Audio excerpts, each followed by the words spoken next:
we have perfected the science of helping every individual from every cultural, religious, nationality background.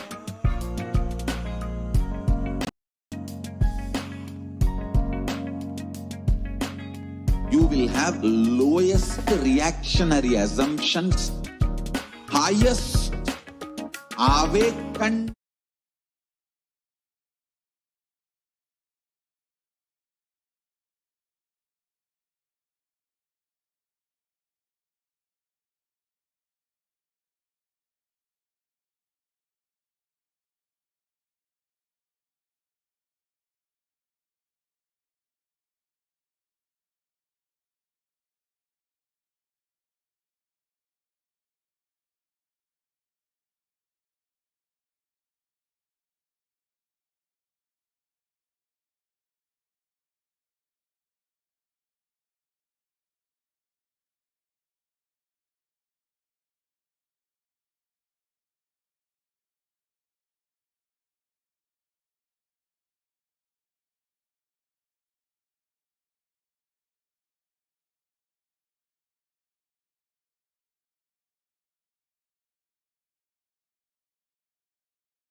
What I mean by the word Kailasa, listen intensely.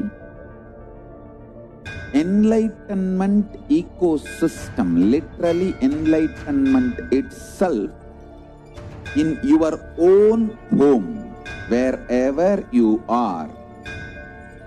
If you cannot come to Kailasa, it's okay. Kailasa can come to you. Kailasa coming to you is Kailasa.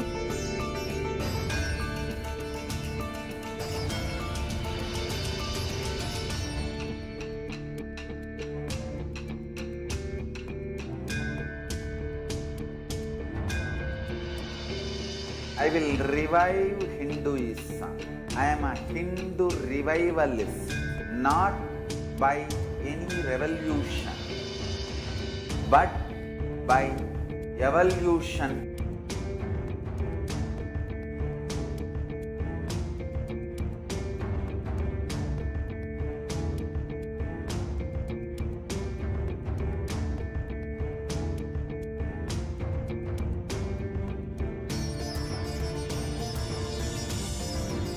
And setting model communities.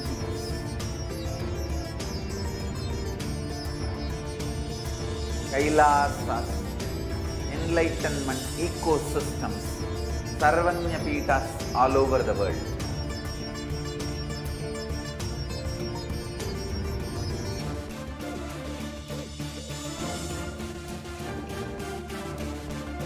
All powerful cognition, knowledge, only when you live, power manifestation and possibilities manifestation happens. This is a fundamental truth.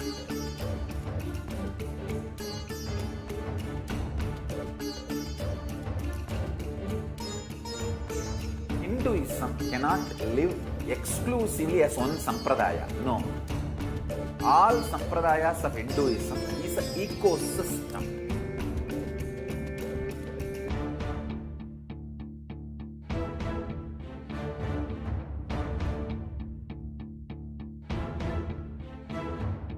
So don't keep quiet thinking that if one sampradaya is attacked, only that sampradaya is going to be affected. All of us are ecosystem.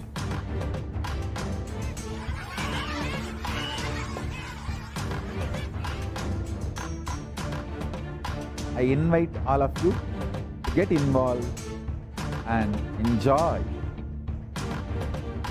Hinduism by the principle of Dharmo Rakshati Rakshitaha. When you protect Dharma, Dharma protects you. We will make the whole planet flourish spiritually. The spiritual prosperity will happen to the whole planet. We all have to coexist together.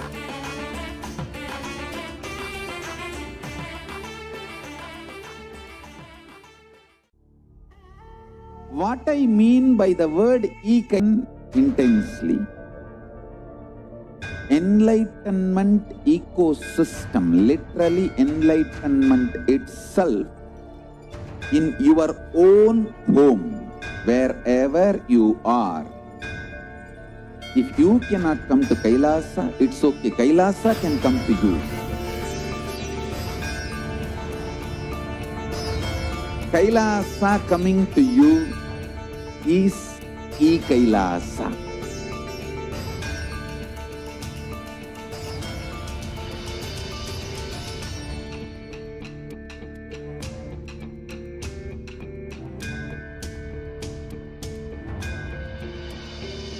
I will revive Hinduism. I am a Hindu revivalist, not by any revolution, but by evolution.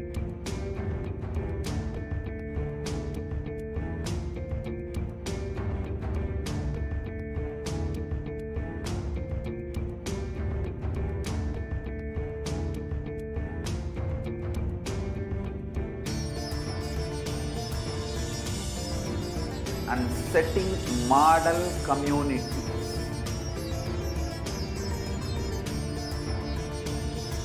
Kailasa, enlightenment ecosystems, Sarvanya Peethas all over the world.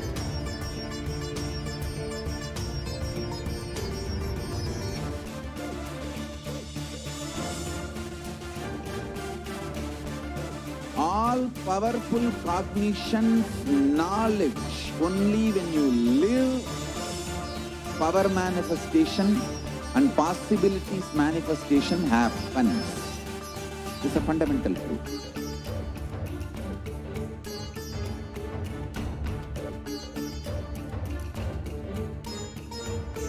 Hinduism cannot live exclusively as one sampradaya. No. All sampradayas of Hinduism is an ecosystem.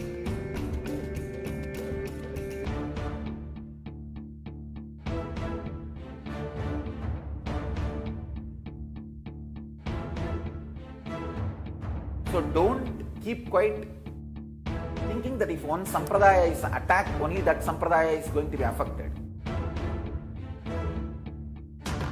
All of us are ecosystem.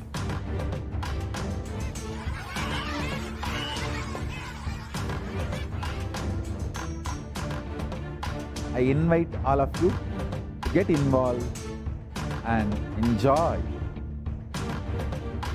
Hinduism by the principle of Dharmo Rakshati Rakshitaha. When you protect Dharma, Dharma protects you. We will make the whole planet flourish spiritually. The spiritual prosperity will happen to the whole planet. We all have to coexist together.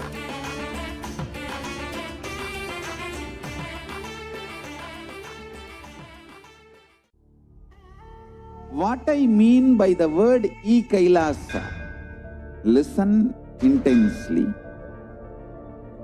Enlightenment ecosystem, literally enlightenment itself, in your own home, wherever you are. If you cannot come to Kailasa, it's okay. Kailasa can come to you. Kailasa coming to you is Kailasa.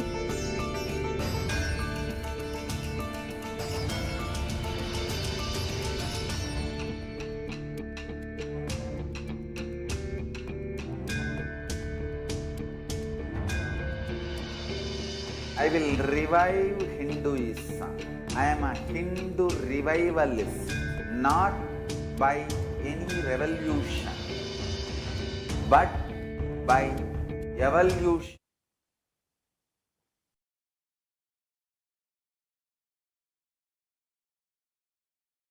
Nithyanandam to all the viewers. Thank you for staying tuned with us. And if you are joining us right now, welcome to Nithyananda TV as we're continuing on in today's program. Over the last few days, if you have been joining us, you know.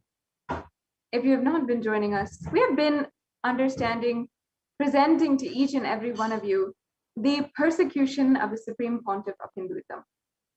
And just almost 1 week ago, we had a extremely relieving, wonderful news that the UN, the United Nations, has recognized the persecution against the Supreme Pontiff of Hinduism, has given the Kailasa, all the Kailasians across the world, a voice to share the story of the violence, attacks against us, and the pain that we feel to see the Supreme Pontiff of Hinduism undergo 10,000 times more attack, persecution, and continuously still contribute to the world.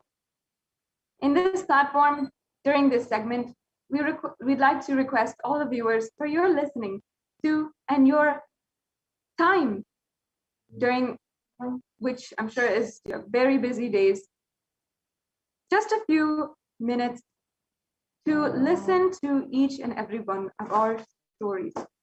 to listen to the stories of Hindu women who have taken up the lifestyle of Sanyas, who've taken up the lifestyle as a Rudrakanya or a Yogini, who dedicated their lives to the sacred Hindu sentiment, the sacred scriptures of Sanatana Hindu Dharma, living that as it is revived by the Supreme Pontiff of Hinduism, and sharing and enriching that with the whole world.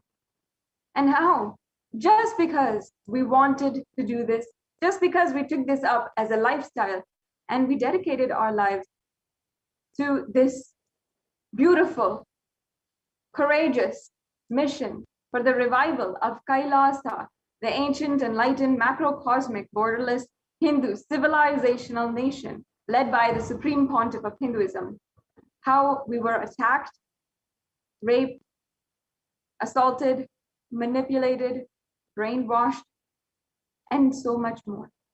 As a victim myself, I thank the viewers for tuning in at this time and allowing me to share my story and allowing me to share the stories of all of the women of Kailasa and share our pain, share the experience of how we held on to Swamiji even in these moments of absolute dehumanization, manipulation by the leaders of the anti-Hindu militant forces.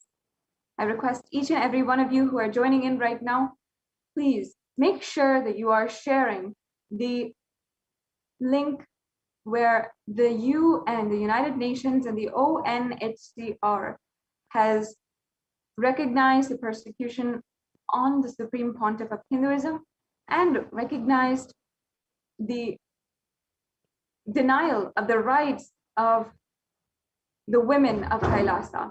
The link is provided in the scroll below. Please go to that link, spend a few minutes and go to the link and share with your family, friends, and whoever you think might be interested. If you are a practicing Hindu or a sympathizing Hindu, or you're just curious to know more about Hinduism, please take a few minutes in your day-to-day and go to the link that is provided, that is in the scroll right now, of the ONHCR, how they have recognized the persecution of the Supreme Pontiff of Hinduism. And make sure that you go there. Once you go there, you'll see in the list of nations and indigenous communities protected and recognized by the ONHCR is Kailasa and Kailash Union, which is the movement, is the civilizational nation led by the Supreme Pontiff of Hinduism and revived by the Supreme Pontiff of Hinduism. Today, as we are moving in our presentation, we're presenting to you about the violence that has happened against the indigenous women of Kailasa and how that has been used as a tactic for the cultural genocide against Kailasa. First and foremost, in genocides across the world, this has been explained thoroughly by the United Nations.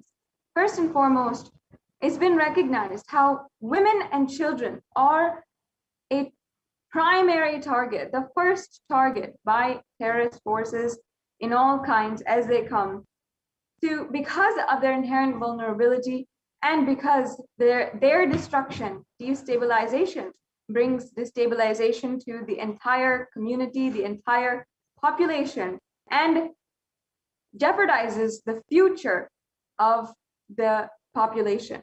By first attacking the women, they destabilize the entire civilization, and then by the children, they jeopardize the future of that nation, population, or community. And we have seen these examples in genocides which have happened, which the UN has intervened in, and which have been extremely devastating to see, with atrocious attacks. For example,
Great seers of ancient India have talked about the supreme swan or the Paramahamsa. Born with the ability to fly minutes after it pushes itself through its shell, this supreme swan soars into the sky without touching the ground. People of great spiritual realization have always been called supreme swans or Paramahamsas, for they attain the state of inner bliss and enlightenment before getting caught in the web of world's reality. They are enlightened souls who have received the truth of the universe and communicate it to the rest of humanity. They live in God or the Eternal and inspire us to move in the right direction to become like them and attain the same state of bliss achieved by them. Through them, millions of people have experienced spiritual upliftment and attained salvation. From time immemorial, India has been the land of spirituality and holiness unmatched by any other country in the world. India has given birth to great Paramahamsas, mystics, saints, and divine avatars who have consistently delivered this world from darkness to light.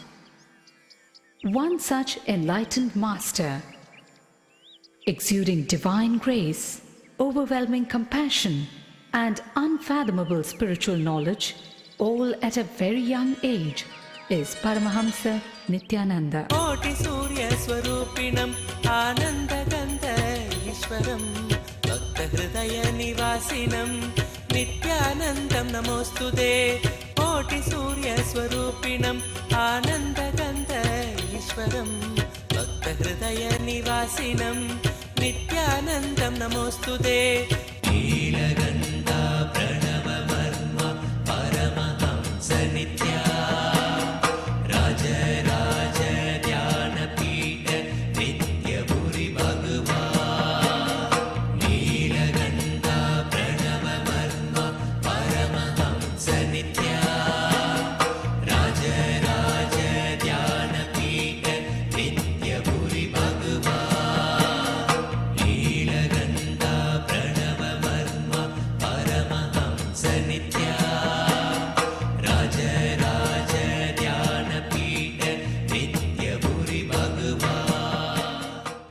One of India's most enduring personalities, he has won the hearts of millions with his simple philosophy of eternal bliss and meditation as the true path to self-realization.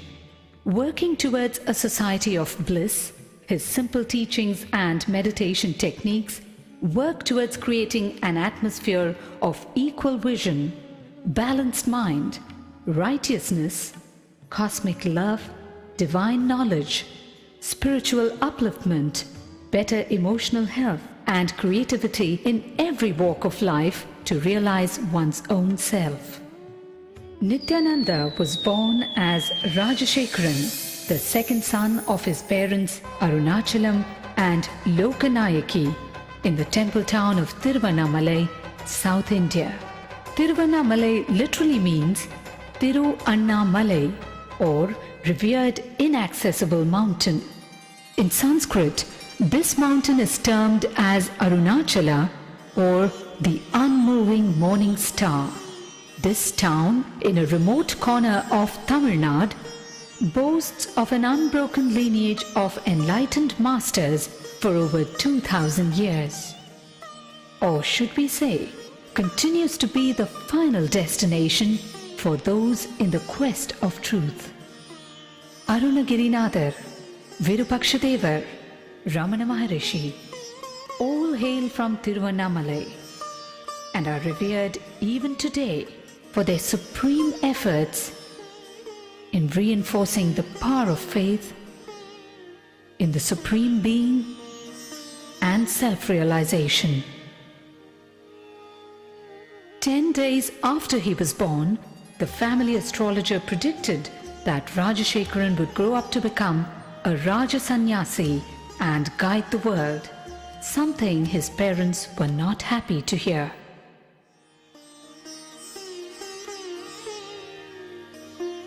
At the age of 10, Rajashekaran was initiated by Raghupati Yogi. In his moment of initiation, Rajashekaran was blessed with a vision of Parashakti.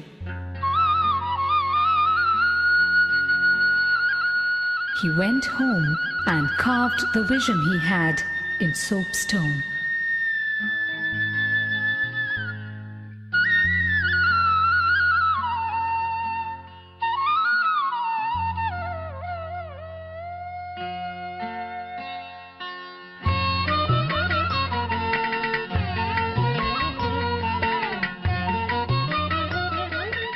Mataji Kupamal,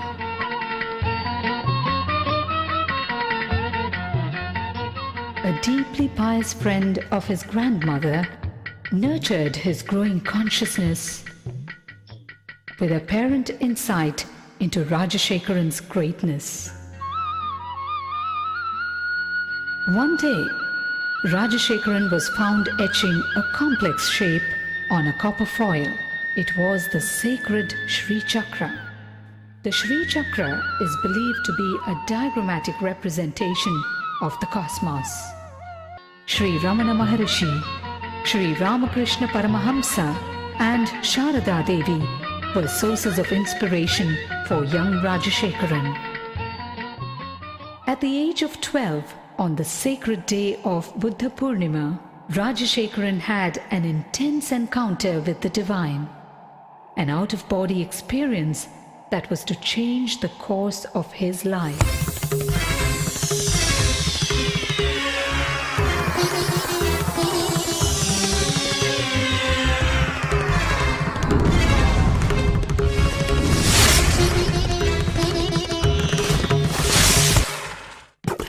By his 17th year, Rajashekaran's spiritual quest became too fierce to be ignored.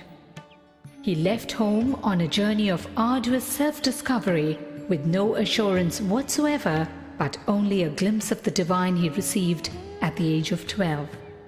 He wandered far and wide, studying and practicing meditation, from Tapovan in the Himalayas to Kanyakumari in the south, from Dwarka in the west to Gangasagar in the east.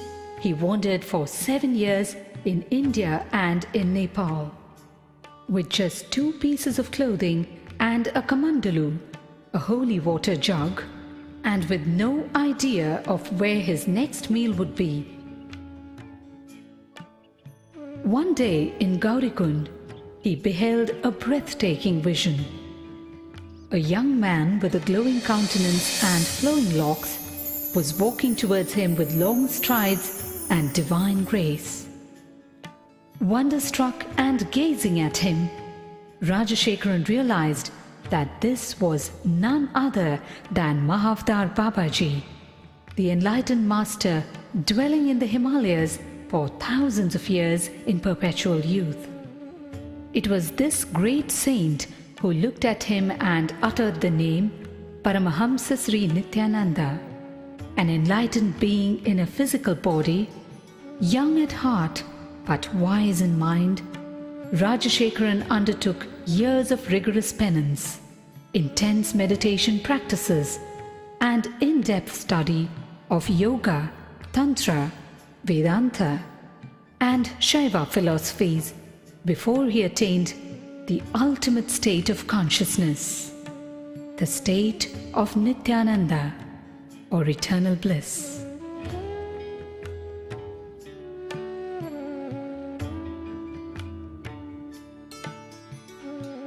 Word of the charismatic saint rode the winds in every direction.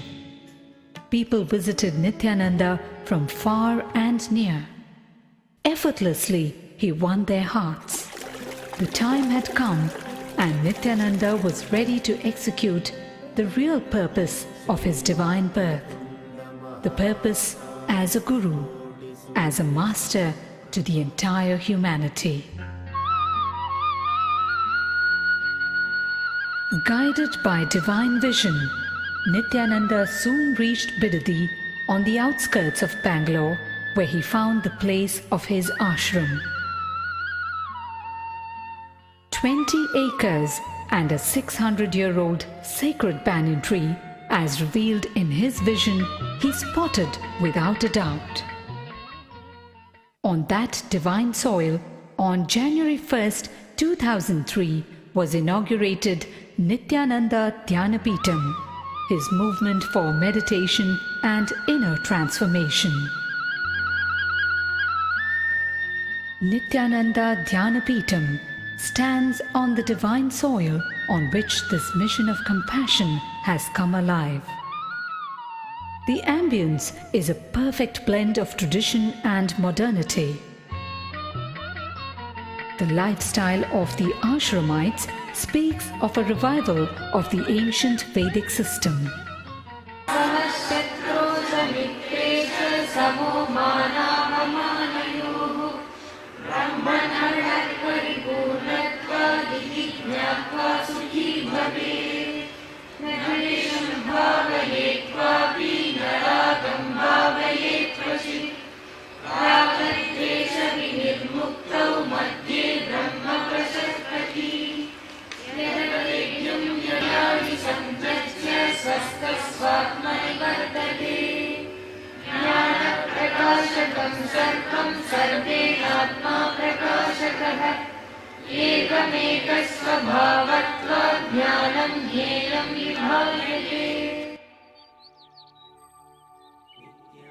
Life Bliss Foundation is his worldwide movement to spread his message of meditation and inner bliss. With its spiritual nerve center in Bangalore, India, and its Western Hemisphere headquarters in Los Angeles, USA, it operates through 1,000 centers and over 78 upcoming ashrams in 30 countries, causing transformation of humanity through transformation of the individual. Paramahamsa Nithyananda, today just 30 years of age, is an inspiring personality and enlightened master of our times.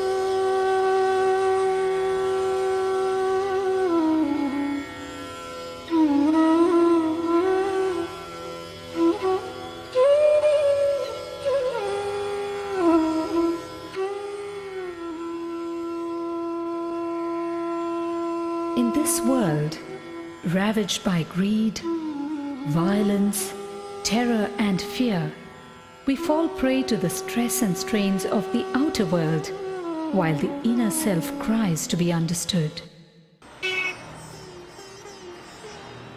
We are not just citizens or passport holders. Deep within, transcending our social personality, is the core of our being, is the divine energy which is our true nature. Time and again, masters have emerged to show the way and demystify the very purpose of existence. Paramahamsa Nithyananda is one such realized master. Person who creates formula to reproduce the understandings of the outer world. For example, Newton understood something in his life. He created a formula to reproduce the same understanding to every being, to every human being. Person who creates formula to reproduce the understandings and truths of the outer world is a scientist.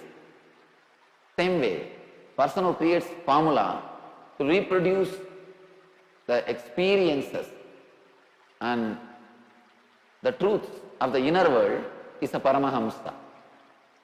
Scientists create formulas, Paramahamsas they create meditation techniques. They create meditation techniques to reproduce the same understanding, same experience, same enlightenment which happened in them, same bliss which happened in them. How does one describe this great master? The charm of a child, the healing hands of a doctor, the compassion of a mother, the wisdom of a guru. To those who struggle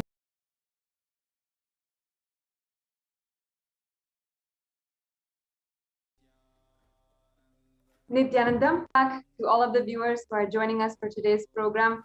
The Devi Parashakti Akashic reading, the profound Vakyartha Sadas on the Satsang that we had a few days before, and now continuing into the next segments of this program as we continue to present the persecution against the Supreme Pontiff of Hinduism and the indigenous women of Kailasa. As many of you know, the Supreme Pontiff of Hinduism has been the sole voice for Hindus across the world to revive Hinduism, to show the world the Holocaust that is ongoing against Hindus and Hinduism in so many different fronts, in all different directions, undergoing attack. And just a few days back, we had the wonderful news that the United Nations, the most renowned peacekeeping organization in the world, has recognized the persecution against the Supreme Pontiff of Hinduism and has given us a platform where we could express the pain, the victimization, the dehumanization, and fundamentally the denial of the rights of human beings, women, children, and the Supreme Pontiff of Hinduism. Over the last few days, I myself, as well as many of the members of my community of Kailasa, the women of Kailasa, have come forth and shared our stories. How we were targeted by the leaders of anti-Hindu militant forces, and many of us raped, sexually assaulted, even as children. We were brutally assaulted, gang raped, and manipulated, brainwashed by the anti-Hindu militant forces who were set out to destroy the mission of the Supreme Pontiff of Hinduism, leech the resources for their own criminal activities, and ultimately assassinate the Supreme Pontiff of Hinduism. I request each and every one of you, if you can take some time, a few minutes just now, to go to the link which is in the scroll below, where the OHDH has recognized the persecution against the Supreme Pontiff of Hinduism. The official Human Rights Commission of the United Nations has recognized that the Supreme Pontiff of Hinduism has been persecuted, as well as the indigenous women of Kailasa. If you go to that link, you will see a link among the list of nations recognized and communities recognized for the denial of rights, of basic human rights, is Kailash Union. The Kailasa, the ancient enlightened macrocosmic Hindu civilizational nation that the Supreme Pontiff of Hinduism is reviving. Now today, we are going to be understanding the direct usage of violence against women as a tactic for the cultural genocide executed by the anti-Hindu militant forces. And how, first and foremost, in so many genocides, in analysis and research that has been provided and funded by the United Nations into doing a post-mortem of history's worst genocides, worst holocausts, and worst denial and crimes against humanity, that women and children are targeted primarily for their vulnerability and their crucial role in society. Because they are vulnerable, and secondly, because they are absolutely crucial in the future of the whole population, the community, nation, whatever it may be. On one level, women are in charge of the stability of a family and as a community in large. And children are targeted because of the future that they promise just by being alive and just by being the inheritors of the culture and tradition that is being passed down generation after generation. So we have seen in genocides across the world how these tactics have been used to destabilize an entire population and fundamentally keep them subjugated, keep them oppressed, and continue crimes against them, continue the rapes against women, the assault of men and women, the kidnapping of children, making them into child soldiers, and making them manipulated, brainwashing them until they're no longer able to even identify for themselves. And after that, we have seen how it takes years for them to recuperate if they are even able to. For example, in the Cambodian genocide, how militant infiltrants had subjugated the entire population in the rule under the Khmer Rouge. And in that time, rape was used as a tactic to destabilize families, households, and subjugate the entire population and make sure that the population was unable to provide for themselves, to grow stably, and to even practice what they fundamentally believe is good for them and is the right to their own life. And like this, we have seen in Africa, in Southeast Asia, in India, in China, in so many different places, how violence against women has been used as a tactic to execute cultural genocide. And it has been researched upon by the United Nations and is a very important, significant topic that they themselves have been understanding, have been showcasing to the world and bringing to the light, just as they have brought to the world, to the international platform, the persecution of the Supreme Pontiff of Hinduism, where violence against women and the absolute denial and crimes against the indigenous women of Kailasa is used as a tactic to destroy the entire nation of Kailasa and to eliminate its leader, the Supreme Pontiff of Hinduism. Today, we are understanding another fold, another chapter in the entire persecution of the Supreme Pontiff of Hinduism. This decade-long attack that has happened every single year, undergoing attacks in all different directions, physical, brutal assault, or false, illegal cases filed against the disciples of the Supreme Pontiff of Hinduism, as well as himself, and also destruction of property, arbitrary and illegal arrest, thousands of hours of hate speech on the media, on the mainstream media, and inciting hatred in the public and inciting the anti-Hindu elements to conduct staged mobs, ultimately for the purpose of assassinating the Supreme Pontiff of Hinduism. Today, in this chapter of the persecution against the Supreme Pontiff of Hinduism,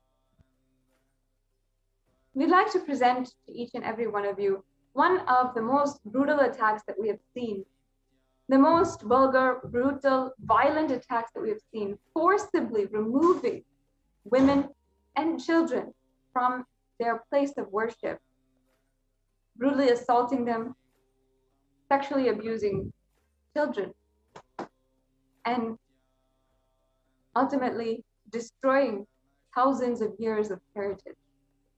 In the place called Pavalakundru, Tiruvannamalai in South India, this was the place where in Puranic history, with scriptural references, where even in the Arunachala Puranam, it is said, referenced, that Devi Parashakti herself had meditated in this place and she had attained the oneness with Paramashiva. And the Supreme Pontiff of Hinduism himself has revealed this once again to the world to restore the significance, the sacred Hindu significance of the place, Pavalakundru. This was a place where Devi established in her oneness with Paramashiva, both them expressed as Ardhanarishwara. And this was the place ultimately significant for the flowering, ultimate beautiful flowering of the sacred feminine consciousness, Devi Parashakti. And of course, in the life of the Supreme Pontiff of Hinduism, being one of the places which was the most significant in his own life, where the Supreme Pontiff of Hinduism had the enlightenment experience at the mere age of 12 years, where the Supreme Pontiff of Hinduism trained in yoga and trained in the science of power manifestation, and spent so much of time understanding, reviving the sciences in order to bring it to the whole world with his gurus, the great enlightened, esteemed adepts and Hindu gurus which surrounded him, recognized him as the incarnation of Paramashiva from the very birth. This was the place where the Supreme Pontiff of Hinduism had this experience of the first enlightenment experience, where he was radiating and expressing the super consciousness of Paramashiva, which manifested inside of him in a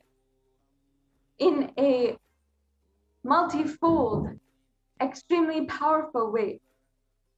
And this was the place where, after which this experience happened in this sacred place called Pavalakundru, the Supreme Pontiff of Hinduism began manifesting and initiating more and more people into the same experience of oneness that he was now completely expressing, manifesting, and radiating to the whole world. It thus is so much of significance. Recognized him as Paramashiva himself.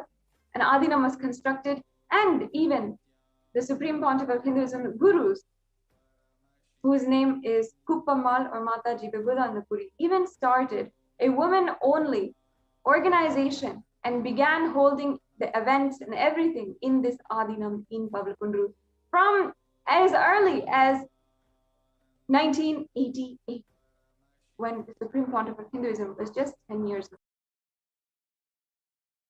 old.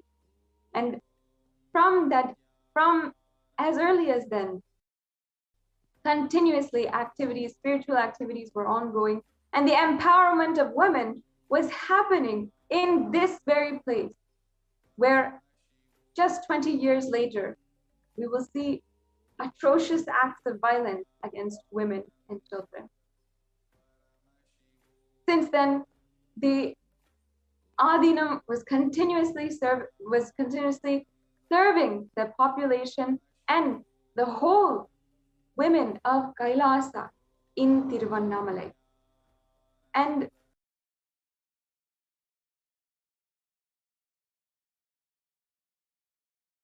it was such a beautiful ecosystem. But continuously, the anti-Hindu militant forces did not want to allow this to happen, did not want, first of all, the revival of Kailasa to happen in this sacred place, and the women to be empowered in this place and overrule the oppression that they have put for years against Hindus and Hindu women in this place. Today, Joining with us is one of the victims of the brutal attack in Pavlakundu, who was just 16 years old, a 16-year-old girl who had decided she wanted to live the life of Bala Sannyas and live the teachings of the Supreme Pontiff of Hinduism. In just a few minutes, we'll be hearing the heartfelt sharing of Ma Nithya Prajnanananda, one of the victims of the brutal attacks against the Kailasa in Pavlakundu. And we will be understanding, we'll be able to see an insider's experience of how these terrorist forces have absolutely dehumanized down to just denying very basic human dignity, the dignity of a woman and the innocence of a child.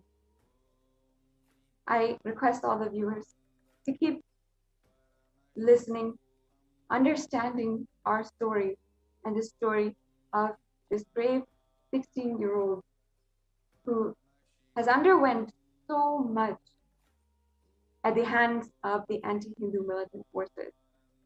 Please stay tuned with us and we'll be right back with you.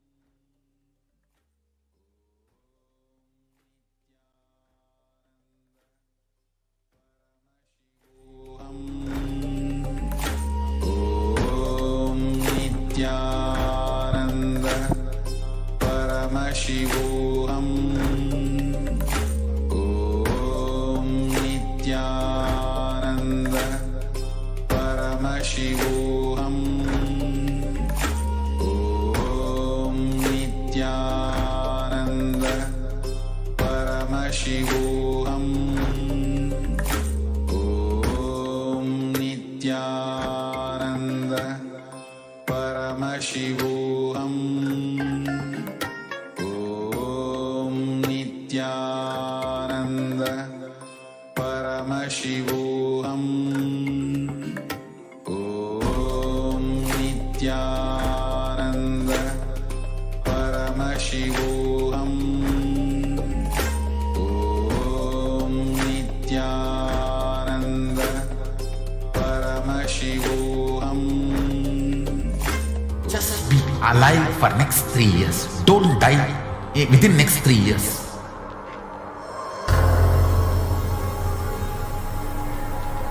Just don't die within next 3 years. Be alive. Somehow be alive. I'm working sincerely. I will reach you somehow. Somehow I will reach you. It's my commitment to humanity.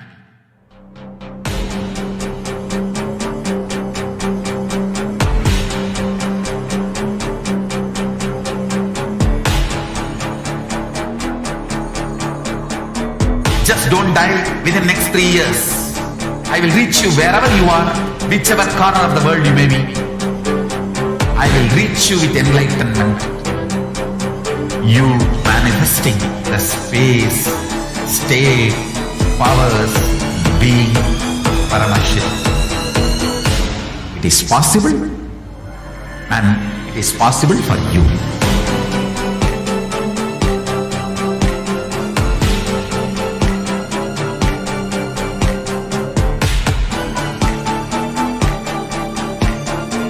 Paramashiva will reach you with enlightenment science.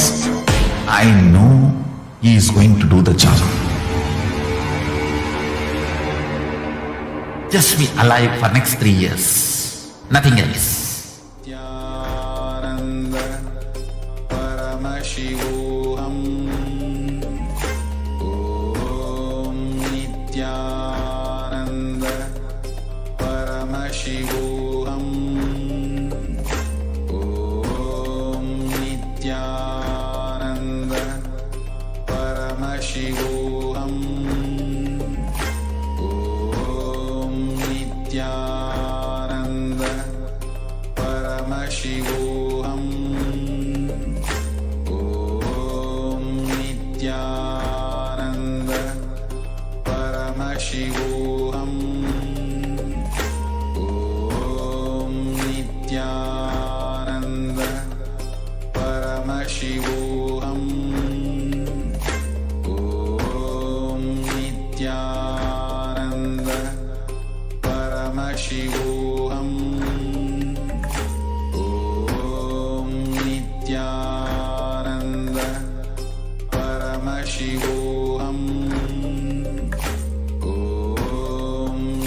Nithyananda Paramashivoham. Om Nithyananda Paramashivoham. Om Nithyananda Paramashivoham. Om Nithyananda Paramashivoham. Om Nithyananda Paramashivoham. Om Nithyananda Paramashivoham. Om Nithyananda Paramashivoham. Om Nithyananda Paramashivoham. Om Nithyananda Paramashivoham. Om Nithyananda Paramashivoham. Om Nithyananda Paramashivoham.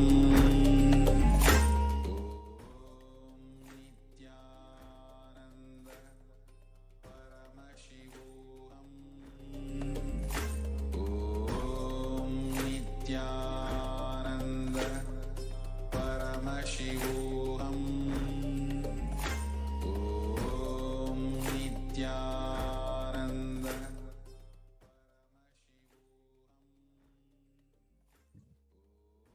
Welcome back, dear viewers. Today, we are going to share with you how the violence against women was used in such a brutal manner against the women of Kailasa to destroy the enlightenment ecosystems being revived by the Supreme Pontiff of Hinduism. Today, we have joining us Ma Nithyananda, a Balasant of the Nithyananda Gurukul, who has been living in the Adina since her age of 7 or 8 years of age. She joined the Adina. This was way back in the year 2007. And she has been living and growing in the Adina, studying in the Nithyananda Guru.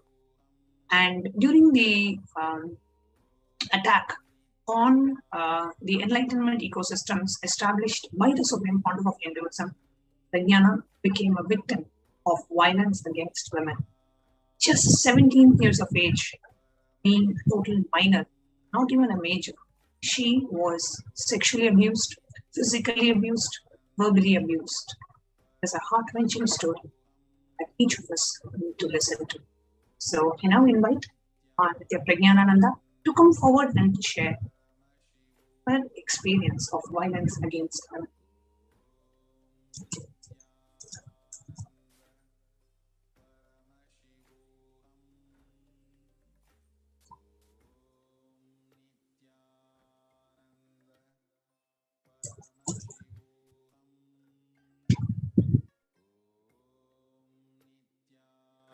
Nithyananda Paramashivoham.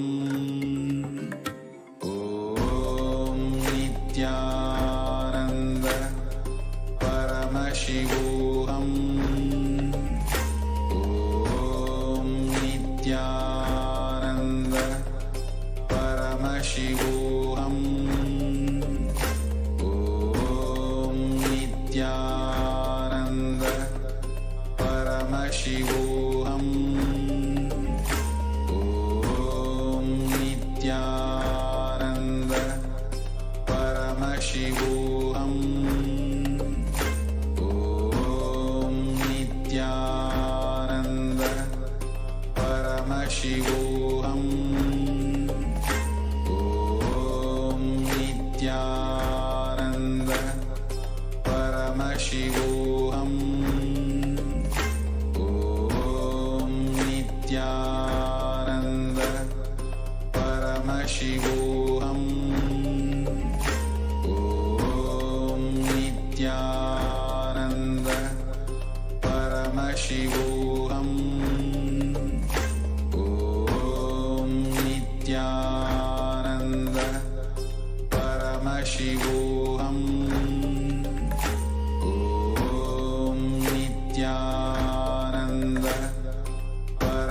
Paramashivoham.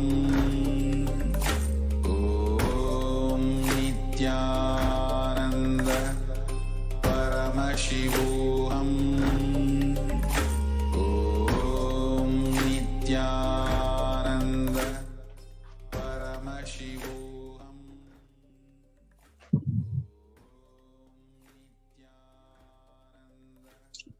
So we have today joining us Ma Nitya Pragyanananda.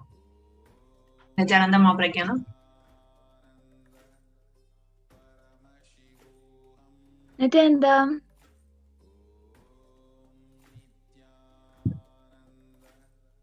Just a moment. Nityananda. Yes, Ma. Please go ahead. Are you able to hear me now? Yes, ma. Okay.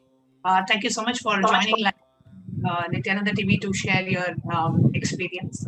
So, can you share a little bit about when you were in Paramakundra, the enlightenment ecosystem where Swamiji had his first enlightenment experience? What were you doing there? What were you doing in Tiruvannamalai at that time? And what was your experience of the attack? So at that moment, I was, the power manifestation demonstrator. So, with that happiness that I had with the powers, I wanted to spread it to the whole of the world. So at that point of period of time, first I wanted to go to the residence where Swamiji was born, right? So I wanted to first go and do my the third eye power demonstrations over there. So that is the reason I had gone to Tiruvannamalai to do the demonstrations of the power of third eye. So, dear viewers, if you're listening to this, Ma Pragyana was a Balasant of the Nityananda Gurukul who manifests all the extraordinary powers of the third eye, and she had gone there to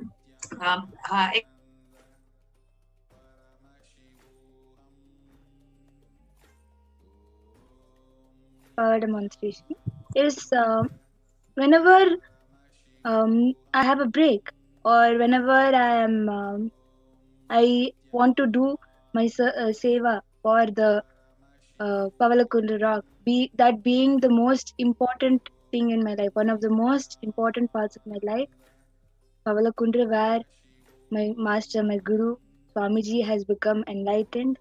So whenever I want, I can go there and do the seva by doing either the abhishekam, by washing the rock, and by keeping the flowers and doing the puja. I had been going there regularly for doing the puja. Okay. And what really happened on the day where we are seeing on the screen now visuals of a brutal attack against the people that were living there, the male and female sannyasis, and also I can see you in the picture. So what really happened? Can you describe and narrate the incident?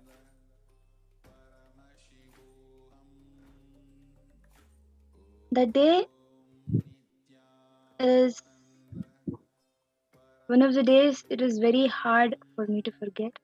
So I had gone like the normal, it was like another normal day. I had gone there for doing the abhishekam puja. And as we were doing the abhishekam, as we all started doing the abhishekam, all of a sudden I saw full slippers and the alcohol bottles, all of it lying down. That just broke me. And after I saw all of that, we cleaned up the whole place, and we again started our worship. And all of a sudden, there was a big ambush of so many people with sticks holding. I did not understand who they're coming for, what they're coming for. I did not understand anything.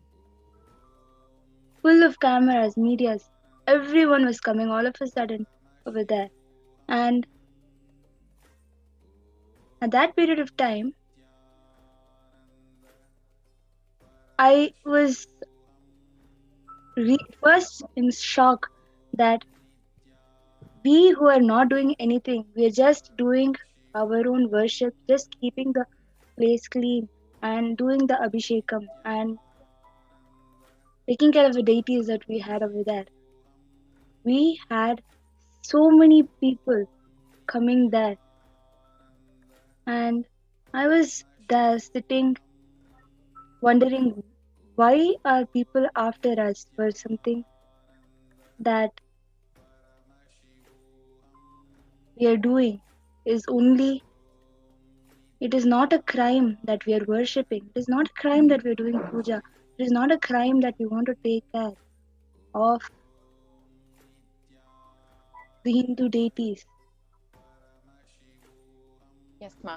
And you can But clearly see in these videos, you guys were simply peacefully sitting there praying to your deities, and the police, the state-sponsored police, are coming and dragging you guys out, physically pulling you out of the Adinam. How did that feel, especially while this is being broadcast on television to the world and nobody is there to help you? You're just there helpless. At that point of a time, when I was feeling all this, I still had a small hope inside of me. I still had a small hope that yes, the police will fight for us, the police will support the right.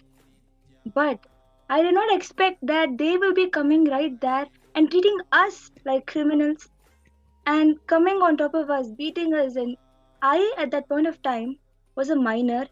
At least I thought that they will understand that a kid is going to be going through all of this. They did not think about a minor, nor did they think about me being a female. They just came and started throwing stones and sticks and started pulling our hand, dragging us down the steps. Even now, I can feel that stone coming and hitting me, or their hands pulling me. That harsh feeling that I felt at that time. Even now, I'm able to feel like I'm going through. I did not expect such hard treatment. Being a female minor, I felt like going and hiding behind the bushes that were there. I wanted to go and hide behind the stones and bushes, that the plants that were there. I wanted to hide myself and protect myself. I was in complete fear and was of what will happen to me if people who I thought will be fighting for the correct, fighting for what is fighting, thinking of us as criminals just because we are doing our Hindu puja, just because we are doing our worship. Yes, Ma. And you can clearly see, viewers, Ma Pragnana being dragged out by the police. You can see them pushing her down and pulling her out of the hut where she was peacefully worshiping, where she was enjoying her connection with her guru, her deities, and simply being attacked for worshiping Hindu deities and for practicing Hinduism, directly attacked by the police itself, whom, like she said, thought would protect her, would save her in this situation. Rather, they're the ones who are inciting the attack on her. And the media simply watching and recording the whole situation for the world to see, to show as if she's the criminal in the situation, despite just being a child. Again, as you know, as we can see in the visuals, the police is manhandling you, manhandling your mother. And this is happening in the very holy town of Tiruvannamalai, which is such a sacred place for us. So when you were going through this, Pragyana, at that moment, you know, I know one side is so much of fear and so much of anxiety. What else you went through?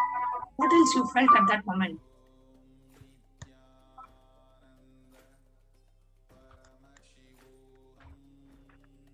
At that moment, I felt very insecure.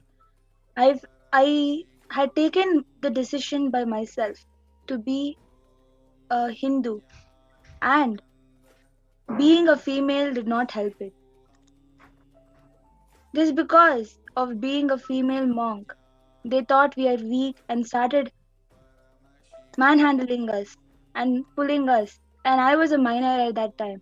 And I was, see, we were not doing anything wrong. We were there cleaning up the place, collecting all the dirt which was there, that was thrown over there, and keeping that place clean and taking care of that rock that we had respected with our whole life. That was a mistake that we did. Is it a mistake or is it a crime? That was what was running in my head. I did not understand what wrong we were doing, just taking what we have dedicated our life for. We're just doing that. We were not even people who are completely, really, even the criminals are not treated like this for just for doing puja, how we were treated.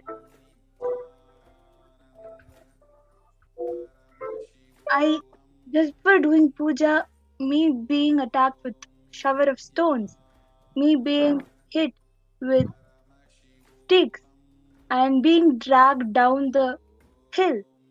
That was an unforgettable moment for me.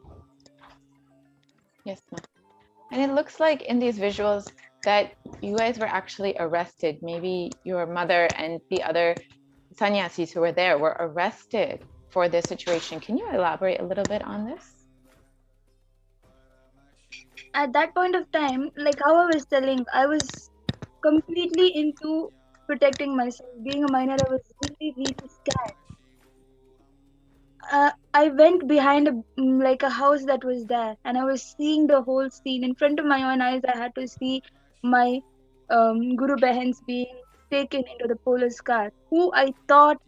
The police who I thought are going to be helping us over there, they were taking right in front of my eyes. My sisters, who I believed to be my own sisters, were being taken inside those cars. And for what? Just because they were there doing puja. How was puja a crime? It's because of us being there, worshipping that place, taking care of our deities.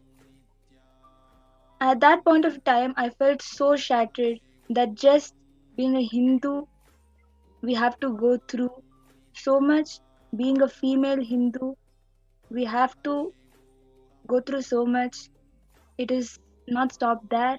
Me being a minor was beaten up, and the police standing there were seeing a minor being harassed, a minor being beaten up, a minor being thrown stones at, pulled down, and did not take a step for us. And as you're sharing, Jana, what impact did this incident leave in you? Because, it's not just attack. I heard that the police did behave inappropriately with you. What impact did this leave in you as a 17-year-old young child?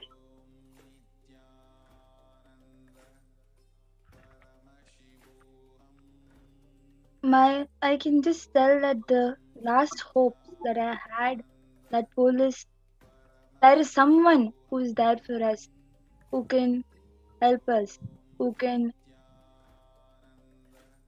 protect us, can give us what is rightful for us. Even that last hope, when I was mishandled by them themselves, who I trusted will be there for us, helping us go through this hard time of my life. They themselves taking it as an opportunity and harassing, taking such a time where I was going through a really hard period of my life as an opportunity for them, and handling the female monks over there in an inappropriate way. I felt really disgusted, not about them but about myself.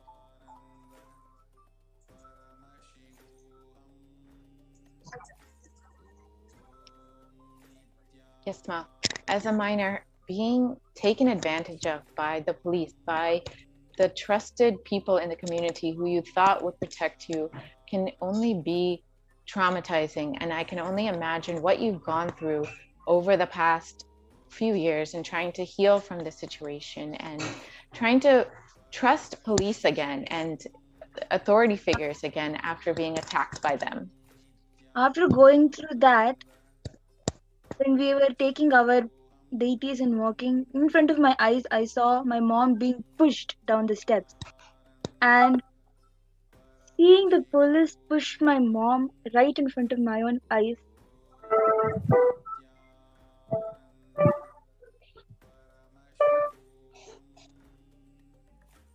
was very scary.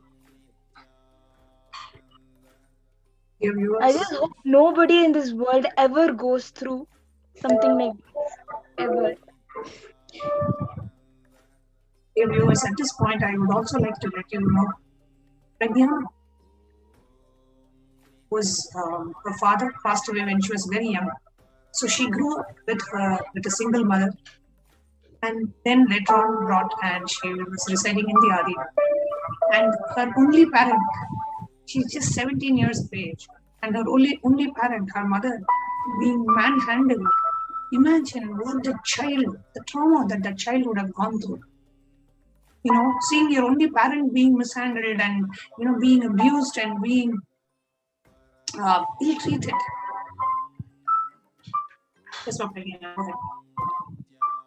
And I can only imagine, Ma Pragyana, what insecurity you must have felt seeing your mother being dragged into the police car and away from you without you having anyone else to take care of you. How you must have felt in that situation. Can you share a little bit?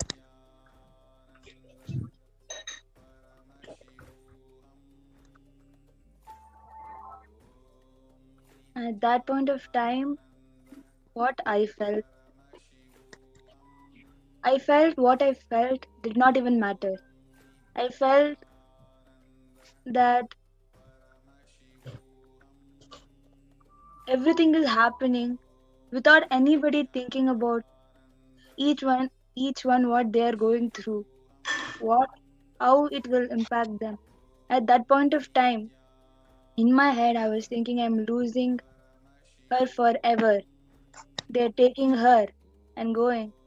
Nobody bothered me being a minor, how I will be going through the situation. And on the other point of time, I was also not understanding why she's being handled like this. Why is she being dragged like this? For what? Just for doing puja? Just for sitting and cleaning the place or doing the puja? Is that a crime? Where she has to be dragged down the steps and literally pushed with such heavy deity she is holding in her hand. She was being pushed, and I was not able to do anything. I was not able to help it in any way. I felt so insecure. I felt so helpless. I did not know what to do at that point of time. What I can do that will not make the situation in this way. I was just wondering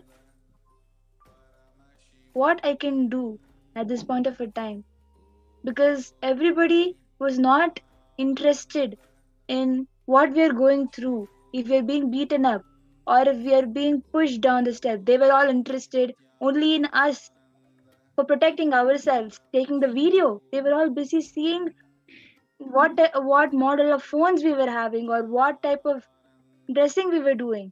They were only busy with that. They were not ready to see what really we are going through. We are being hurted. We are having full scratches on our hands. or we are being pulled by the hair. Nobody is interested in that. They're all interested only in what they want to see, not in what we are going through.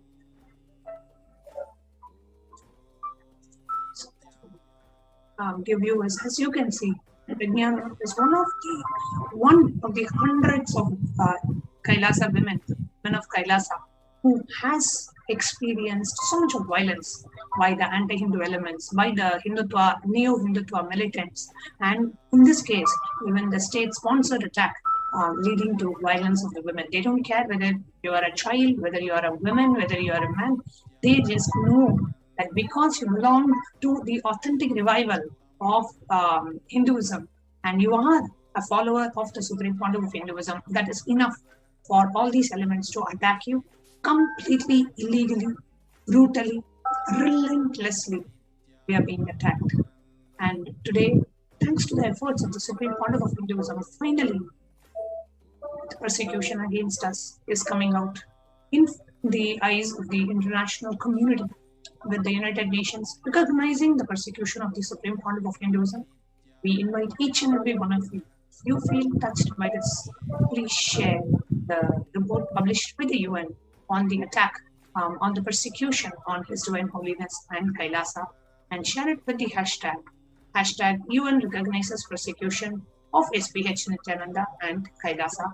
The hashtag is projected on the screen. With that, we will not be concluding the segment, but we will be continuing to have more and more segments where more victims, we have hundreds of victims of persecution. Each and every one has a heart-wrenching story. This time, we bring it up in the eyes of the international community.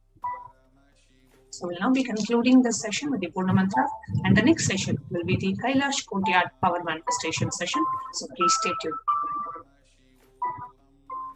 Thank you so much, Vijnana, for coming and sharing. I know it's not easy to relive and to go through that same traumatic experience. Thank you so much for coming and sharing today.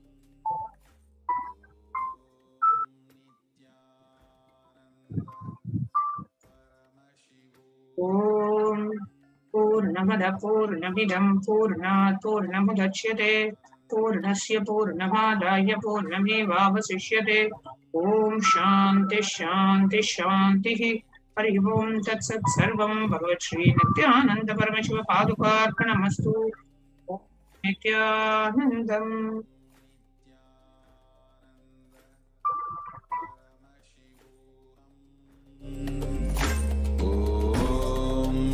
Nithyananda Paramashivoham.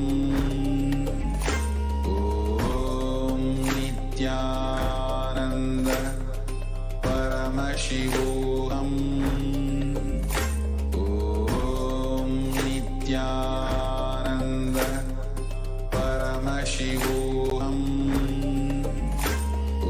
Om Nithyananda Paramashivoham. Om Nithyananda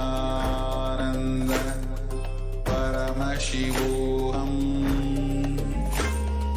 Om Nithyananda Paramashivoham. Om Nithyananda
Sadguru Mahasanidanam. His Divine Holiness, Bhagwan Nithyananda Paramashivam. Let's start with the Sadguru Vandanam.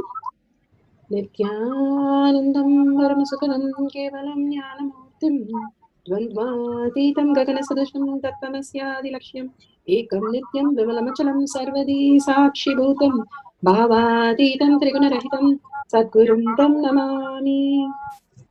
Let's go through the disclaimers. Security measures. No photography, video, audio recording. Important cautions.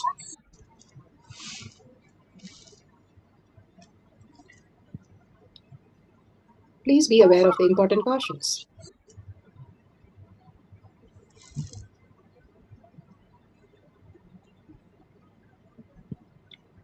What is power manifestation? Let's hear from Bhagwan himself explaining what is power manifestation. All the 25 states of consciousness, when they happen in you, due to your chemicals and hormones ups and downs, it is powerlessness. When it happens in you, out of your free will and consciousness, it is powerfulness. That's all. When you fall into sleep, it is powerlessness. When you enter into sleep, it is powerfulness. When you fall into dream, it is powerlessness. When you decide to dream, it is powerfulness.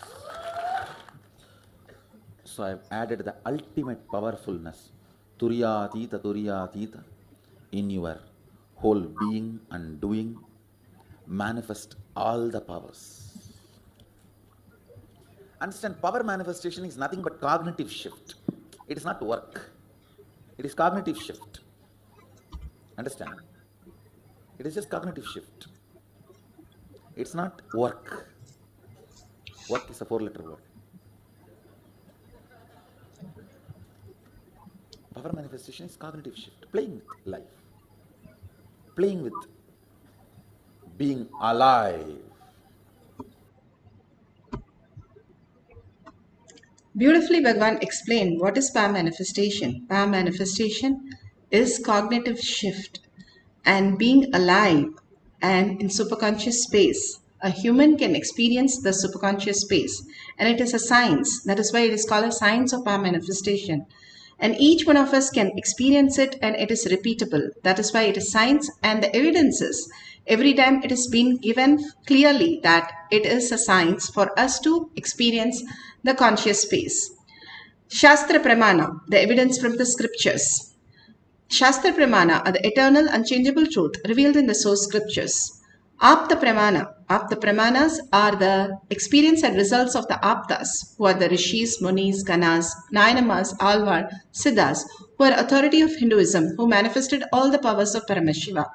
Atma Pramana, account of His Divine Holiness, Bhagwan Nithyananda Paramashivam, this millennium's avatars, personal experience of each power manifestation, Bhagwan's very own Leelas of power manifestations, and Shakshi Pramana, experience of the millions of disciple devotees, followers initiated by Bhagwan into the science of power manifestation. Bhagwan beautifully says, whoever comes to the Kailasa courtyard, I myself will be present and manifest through them.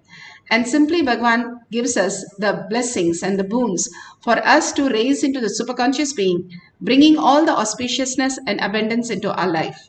And beautiful healing space. Pratyaksha Pramana, the scientific study, supports all these pramanas, the evidences that it is a science and it is measurable. The measuring of effect of being in the enlightened state, that is the thoughtless space. When you are in the thoughtless, the 0 thoughts per second happens, you simply experience the oneness with Paramashiva and manifest your reality. All the reality that you wanted simply can be manifested. When you understand you are literally $1 trillion son, how you would feel. That is what is power manifestation. You suddenly feel that you are auspiciousness, you are abundance, and you feel such a gratitude that suddenly somebody is just showering on you. And that is the space of enlightenment, and that is the space of consciousness that Bhagwan beautifully explains in the Shastra Pramana. Shastra Pramana from Vijnana Bhairava Tantra. Vijnana is consciousness, Bhairava, one who experienced the consciousness, and Tantra is the method how you experience consciousness. go beyond the mind. The step by step, how we have the labs where they have the steps by step to experience, do the experiments. The same way Bhagavan has given a step by step process where we can experience the oneness with Paramashiva and manifest all these powers. This is from Vijnana Bhairava Tantra, Sutra 120, Dharana 95. क्वचित् वस्तुनि विन्यस्य शनैर्दृष्टिं निवर्तयेत् तज्ज्ञानं चित्तसहितं देवी शून्यालयो भवेत् क्वचिद् वस्तुनि विन्यस्य शनैर्दृष्टिं निवर्तयेत् तज्ज्ञानं चित्तसहितं देवी शून्यालयो भवेत्.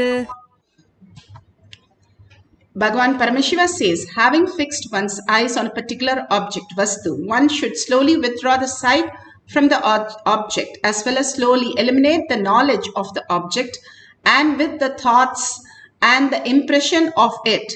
Then, O Devi, one abides in Sunya, the state where there is nothing other than this exists, which is a state of all-inclusive infinity. We are infinitely present and infinitely manifesting all the reality. Nothing can be taken away and nothing can be added. But unfortunately, we get deluded into the whatever we perceive as reality. And all that we perceive is only suffering, only all the incompletions and all the sadness. Even if we experience the joy, it is not the bliss, the ultimate oneness space that we are, who we are. Bhagavan beautifully says, we recognize ourselves when we meet the Guru, and Guru is like a reflection who shows the inner space of us, who is Paramashiva, and we understand, oh wow, we are Paramashiva, we can manifest the reality. Till then we don't understand ourselves, we continue to suffer. Bhagavan has beautifully said, if you recognize that in you and attest that in you and start living that in you, you will start manifesting all the auspiciousness and all the reality. Only the delusion that exists as our reality is causing so much of pain, so much of incompletion. The more and more we start recognizing our inner space that we are Paramashiva, Paramashiva is flooding with auspiciousness and abundance, but we are unfortunately holding only the identity which we are only taking, like Bhagavan beautifully says, if you go to a lake, you take a cup and you can fill it in the cup. If you go to a lake with a bucket, you can fill it in the bucket. If you go to a lake with a big van, you can fill up the whole van.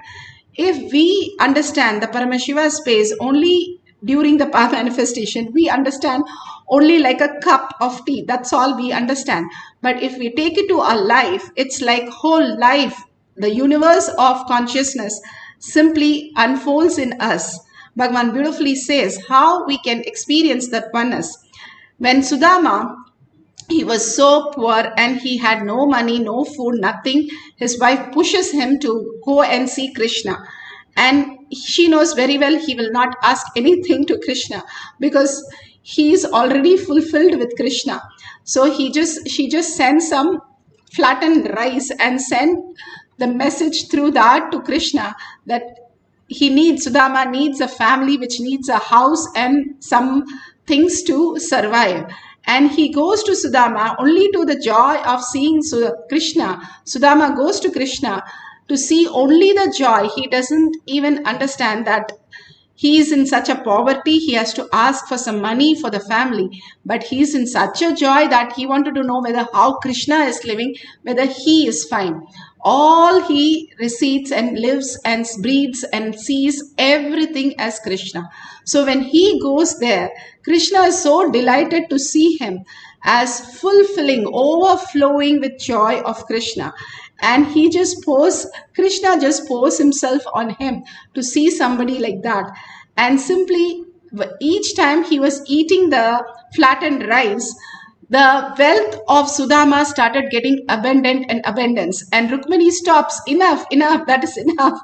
And then he stops eating the flattened rice. The story says how the love, when overflowing, even as a little contribution that Sudama gave, whatever his wife gave, he gave it to Krishna. That's all he did. He didn't even want to give anything. It is like a friend. You don't give a friend anything. The friend just grabs from you and takes it and enjoys what you have bought for him. He knows and you know.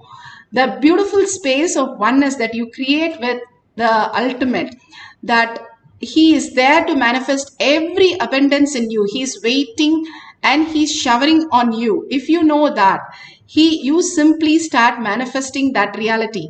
All we are thinking is we have to go and beg, we have to ask, we have to do some completion. All Bhagavan is saying, when you remove all the knowledge of the object, thought of the object, impression of the object, you don't have to wait.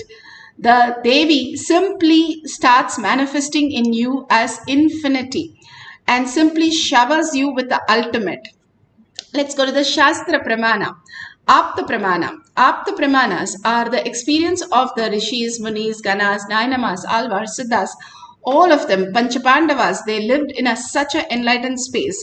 And here, Duryodhana, this is from the Mahabharata book, Adi Parva, and page number 268 to 69. It beautifully says how Bhima getting power of 10,000 elephants. Duryodhana was jealous of his cousin Pandava, especially Bhima. And he thought that Bhima is the strength of the Pandava. If he kill him, that he will be mastering the whole Pandavas. So he listens to his uncle Shakuni, and so he prepared poison and mixed with Bhima's favorite sweet. Unaware of this, Duryodhana's ill intention, Bhima ate nicely and fell unconscious. He packed himself in the weed and threw him in Ganga. And in Ganga, there were snakes, and the snakes thought, oh my God, there's somebody and we can bite, and it started biting. And Bhima slowly wakes up, not getting the poison, but he wakes up to see a lot of snakes. And they were so shocked that none of the snakes could do anything, or the poison that Duryodhana gave did anything to him. And they take him to the serpent chief, Aryaka. And Aryaka blesses him and says he's the first human to descend here. So asked him to stay there for a few days and offered him a magical drink which got him 10,000 elephant strength. That is the power of Bhima that he experienced.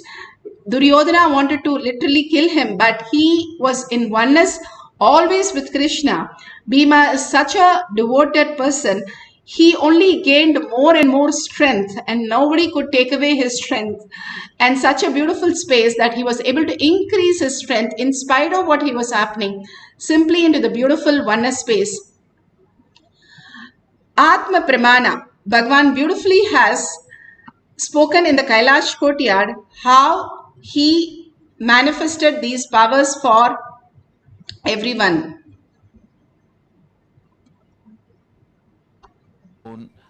Anything which runs by electrical and electronics energy, just 3-4 days before I was just trying to play with my iPad, whether that is listening to me. I started just listening to me. I said, this app switch off, it gets off.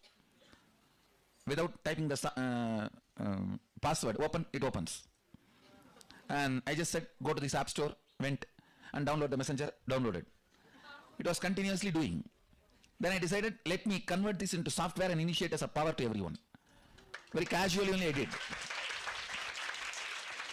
And also by tomorrow you guys will be having a software. I'm preparing it. Any battery you just hold in your hand, it will be charged. Any battery. From the air, it will produce energy. Actually, I have done it already. I'm converting that into a software. That work is going on. Maybe today, after initiation, I'll be in Samadhi. That time I'll finish that software work. Actually, whenever I'm in Samadhi, I do all this software writing. This power software writing. And I have also tightened and closed all the loops, loose ends in this rain software. You see, rain is related to length, breadth, depth, all the three. It was too much for many of you guys to swallow yesterday. It was too strong. So I have completed all the, tightened all the loose ends. Today you guys will see, it really becomes 100% success. The rain power, the power over the Vatavarana, after tightening all the loose ends. That is one. Second, any gadgets which runs electrically, electronically, you will be able to control it by will. Operate it, do anything you want with will. Two things. This Jnananjanam I will send it, all of you have. And after having, I will initiate you guys. Then, the first step where you are supposed to bring rain, write that, keep it under the Krishna Shila, give instruction and leave it. Leave it for 42 minutes. That time don't waste, start playing with the gadgets. Give the instruction and keep the Krishna Shila. Once you give the instruction, that is enough. It does not need to be constantly followed up. You only need to follow up that place, what is happening there. Then pick up any electronic objects you want to play, just put it on the Krishna Shila.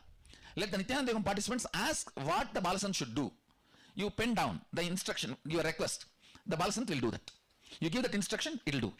Any object. It does not need to be only Balasant's objects, Balasant's iPhones. You keep your iPhone, they will open it.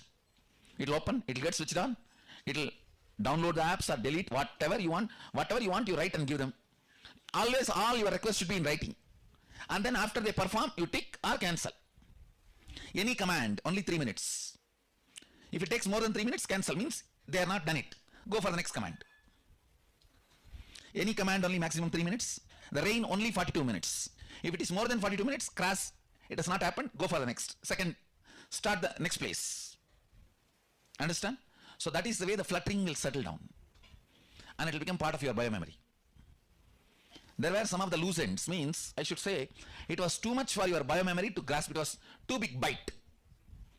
So many of the biomemories, it got stuck in the throat and unable to digest. First of all, even you are not able to, many of you guys are not able to grasp that it is possible.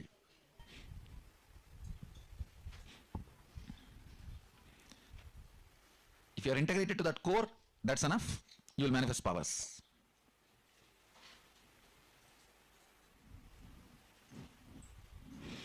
You see, if you sat with your Balasant, 3 times if they have made the rain happen, then the entanglement as Shakti Nipada has happened with you, now you can start. For example, 3 of you are sitting with one Balasant. If that Balasant has made 3 times rain happen, all 3 of you now you can start with your Krishna Shilas, you will start manifesting. 3 times is enough time for the Shakti Nipada to happen to you. Same way these gadgets. If you see them, if you are sitting with them and 5 commands they are making it successful, Shakti Nipada has happened to you, now you can start. Because you are not that strong to protect you from Shakti Nipada more than certain period. Once they make 3 times rain happen, immediately your core opens up for the Shakti Nipada. If 5 times you see your Balasant successfully making the commands on the electronic objects, then you can start doing, it will work. It will work for you. That much Shakti Nipada only is required.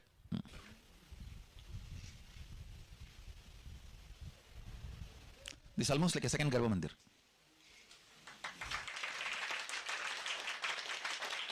Structured form, like a Surya, sun. His sun is sunny. Sunny is his sun. Sometimes the part you deny comes and appears as your sun. And Surya's one wife, Usha, means is light. Chaya, all is self-hatred. Shade is opposite to the light. See, all is self-love comes as Usha, self-hatred comes as Chaya. So the whole Graha structure is nothing but our integrity, authenticity, completion, responsibility and enriching expression. Maybe when I find time, I will sit and explain in detail and give you guys a session on that. Yes. All you guys settle down and close your eyes for a few minutes. I'll finish the initiation. You can open your eyes. You can start manifesting both the powers now. So now the Nithyananda Yogam participants can decide where the rain should happen. You can even keep 2-3 places, no problem. Write as a slip, but find out there should not be weather forecast there. Make sure there is no weather forecast there, rain. You see, under one Krishna Shila, one Balasant can keep even 2-3 places. That's not a problem. But the Balasant should visualize all the 2-3 places and give instruction. Sadashiva says in one place, even drinking alcohol, the karma will not be carried once the liver is destroyed. Means it will not come to you in the next Janmandal. And each of the vows you take, whether during the marriage or during the other kind of initiations. The vows are taken on Jadaragni, means the Agni fire in the stomach. Once that settles, over. That sins related to that does not come with you. The breaking of those vows does not come with you. It is left here. For example, if I have to give example, you take a vow on the Jadaragni that I will not steal others' things, but you steal. The karma will not come to you in the next Janma. It will come only as long as the Jadaragni is alive. Once the Jadaragni goes away, means once you are dead, during the death, Jadaragni is taken away. So after that, the karma doesn't come. For example, on Jadaragni only you take the marriage vows. All the Saptapadi is taken on Jadaragni in Agama. So if you break the marriage vows, karma does not come to you in the next Janmandal. Once the Jadaragni goes away, it goes away. That's all. It doesn't come after that. But if you miss the integrity with the Guru, that goes into biomemory and gets carried to Janmas. Gets carried to Janmas. Understand? Because the relationship with Guru is biomemory level. Deepest level. It's a level of relationship and level of commitment only based on that, how much of what karma comes with you and what karma does not come with you. Nothing else. Cosmos does not recognize property. Means ownership is not recognized in Cosmos. This is mine, that is yours. That is not recognized in Cosmos. That is recognized only in the local law.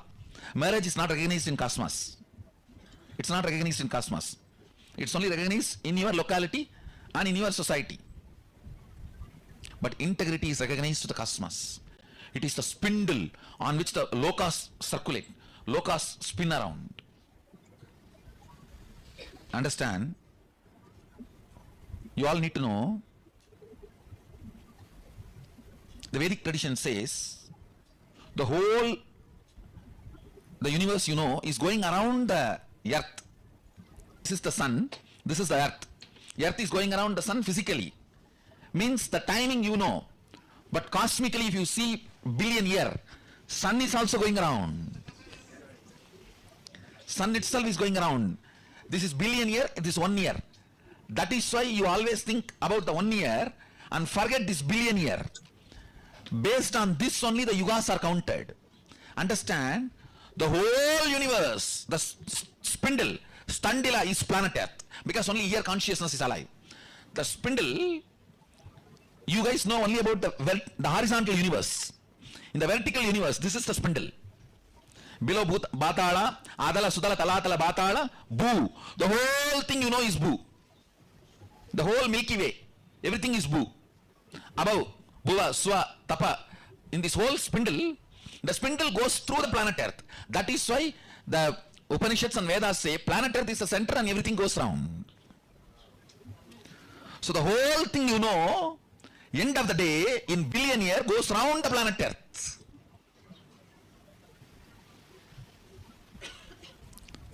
Earth is flat as per Vedas, because whatever you know as Bhu is called as Earth in Vedic tradition. Not just this planet Earth, this ball. Whatever you know, the whole Milky Way is called as planet Earth, called as Bhu in Vedic tradition. Earth is flat as for the Veda is right.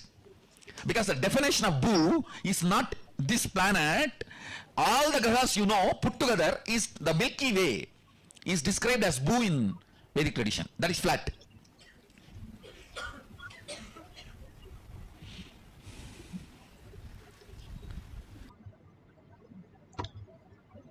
Beautifully, Bhagavan said how we are connected and how we exist in a higher reality. As humans, we have forgotten this science, and Bhagavan is bringing down again the superconscious space for each one of us to become the superconscious being where we can experience all these knowledge and download and manifest as reality. Now, here is a Shakshi Pramana. Shakshis are Pramanas are millions of devotee, disciple, followers manifesting all the powers of Paramashiva. Beautifully, here you can see the devotee clearly saying, Patel, how he has increased the cell phone charge, the percentage that he has increased in the cell phone charge. And all of us now can experience that oneness space when we start entangling with Bhagavan. How does this science work? Why is it a science? And how does the science work? Beautifully, Bhagavan has given, even as a science, that one can entangle, and if the other person is in that quantum space, our brain captures the higher reality and start entangling. The quantum entangling that happens. And because Bhagavan is in that beautiful oneness space of Paramashiva, when we entangle with Bhagavan, we also fall into that beautiful space and manifest as powers. This is scientifically known and scientifically studied as how these science of quantum physics works. Here you can experience that and see it as your reality. Everybody who's breathing, Bhagavan beautifully says, if you have a head and you're breathing, then you are capable of manifesting all the powers of Paramashiva. And beautifully it is said, even the trees, even the plants, even the stones, even anything that exists has manifested powers and attained the enlightened space. Now he is giving us the superconscious space to understand that each one of us is Paramashiva. Now let's take the cell phone, close all the apps and take a screenshot of the cell phone with whatever charge available there. And if you can record it, that is beautiful. If you have the Kantamala, there is Jnananjan, you can apply in the third eye and the temples. You can see all the siddhas who have spoken about Jnananjan, how powerful it is. The very DNA of Bhagavan himself, when we apply in the third eye, it activates. Or if you do not have, you can apply the Aushadha, that is Kumkum and Vibhuti from a temple, which has the same DNA quality, which can be applied on your forehead, which detox your third eye and you start manifesting powers. These are now signs which we understand as our own special space of oneness with Paramashiva. And doing it in Shaktipada, understanding the real essence, how we do not calculate the whole science. When we give a rose, we don't say which. When we give a rose to another person, we don't say which sutras, which dharana it is there or which scriptures it is there. We know the experience. But when we are given this highest science by Bhagavan, we question everything. The medicine that we take, we don't have anything standing by it except some Google Docs. But we take it and it solves our problems. Here Bhagavan gives so many references and so many evidences how we can manifest all the powers of Paramashiva. Each one can become superconscious being if we understand the science. And here you can take a screenshot and you do not touch the camera, the cell phone here after that. Cell phone is nothing but the silicon. Silicon is the earth energy, sand, silt. From that only they make the chips, which is silicon. Simply the mother energy literally understands us, how we work with plants yesterday. The earth energy, mother energy simply listens to us and we can manifest as powers if we understand the simple steps of Paramashiva. Now let's sit straight with the head, neck and spine in a straight line. Let's get into the deep meditation of oneness with Paramashiva. Bring yourself to the Parashakti Paramashiva space. The bhava is what is important to your third eye. Again and again visualize and verbalize only the bhava that you can experience, and that is what you are. How you're breathing, how your food becomes, all the blood and all the vitamins go to the right part is not something you logically think and manipulate and plan and schedule. Everything happens as a reality because Paramashiva is in this matter as consciousness. Same way, if you see everybody as matter, because you are a matter. If you see everybody as consciousness, Paramashiva, you are in consciousness. So once you understand that you are consciousness and everyone you project, everything you project is a projection of you as a reality. In the dream, you see your mother, your father, your brother and somebody else. Your brother also sees you and your brother and father and mother. Multiple places you are existing, but actually you are sleeping, though which reality is true. But all you experience is multiple reality, multiple people and multiple possibilities.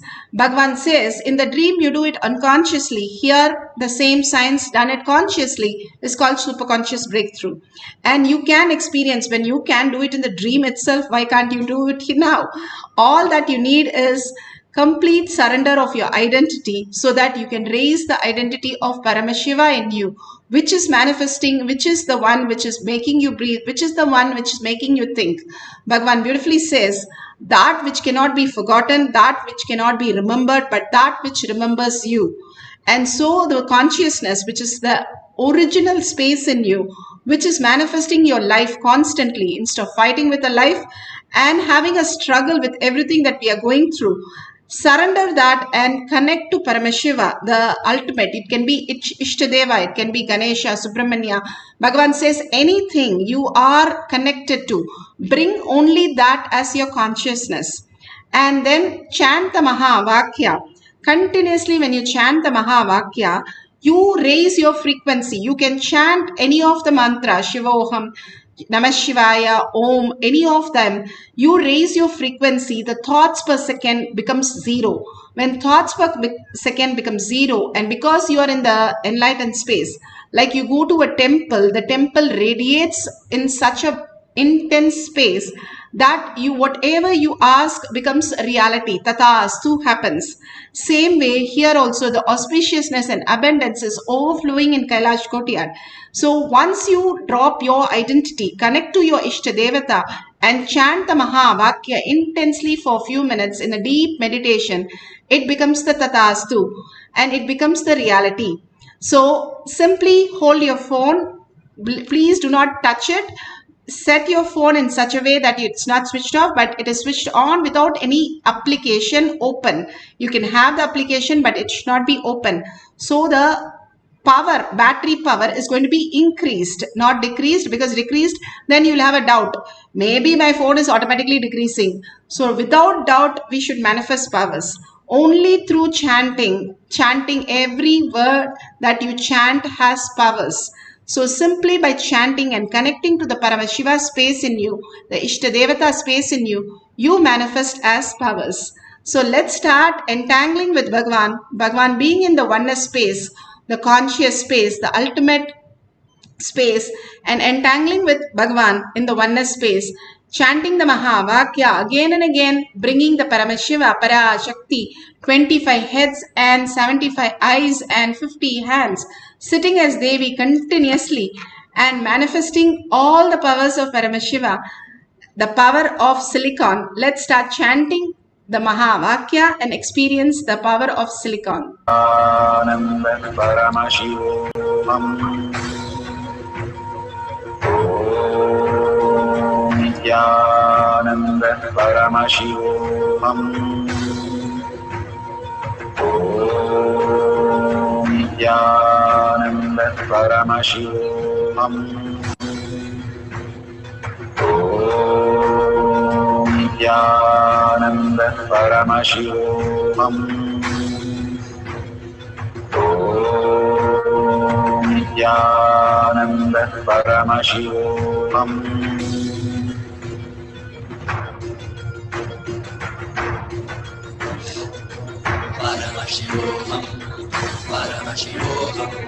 Let Paramashiva's third eye manifest in all our third eyes. Let the Amrita pour, let the Vahini open up, manifest in all of us.